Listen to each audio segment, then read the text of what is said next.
సూక్ష్మ చిన్న మధ్య తరహా పరిశ్రమల్ని ప్రోత్సహించే లక్ష్యంతో భారత ప్రభుత్వం ఆరంభించిన పథకంపై తెనాలిలో వర్క్ షాప్ నిర్వహించిన పథకంపై అవగాహన కల్పించారు.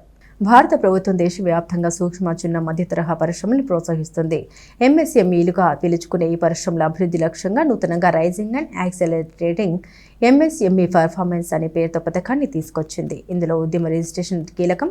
దీనిపై అవగాహన కల్పించేందుకు సోమవారం పట్టణ చెంచుపేటలోని కమ్యూనిటీ హాల్లో వర్క్ షాప్ నిర్వహించారు. Municipal commissioner Srikanth, bank of India Chenchupeta branch manager Dhanavathi కిషన్లు పాల్గొన్నారు. ఎంఎస్ఎంఈలు ఎందుకు ఎవరు ఏర్పాటు చేయాలి, రిజిస్ట్రేషన్ ఆవశ్యకత ఏమిటి, ప్రభుత్వం నుండి లభించే సౌకర్యాలు ఏమిటనే అంశాలపై అవగాహన కల్పించారు.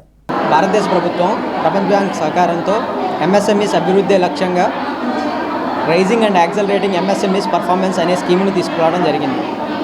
ఆ స్కీమ్లో 9 భాగాలు ఉన్నాయి. ఆ 9 భాగాల్లో మొదటి భాగం ఉద్యమ రిజిస్ట్రేషన్ మరియు అవేర్నెస్ వర్క్షాప్స్.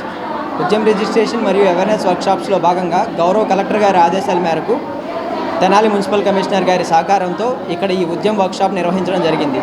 ఈ వర్క్షాప్లో ఉద్యమ రిజిస్ట్రేషన్ మరియు ఎంఎస్ఎంఈస్ ఎందుకు ఉద్యమ రిజిస్ట్రేషన్ చేసుకోవాలి, ఉద్యమ రిజిస్ట్రేషన్ చేసుకోవడం వల్ల ఎలాంటి ఉపయోగాలు ఉన్నాయి, ఉద్యమ రిజిస్ట్రేషన్లో చేసుకున్న వాళ్ళకి ఇంట్రెస్ట్ రేట్ ఎలా ఉంటుంది, ఉద్యమ రిజిస్ట్రేషన్ చేసుకున్న వాళ్ళకి గవర్నమెంట్ బెనిఫిట్స్ ఎలాంటి బెనిఫిట్స్ అందుతాయి అవన్నీ తెలియజేయడం జరిగింది.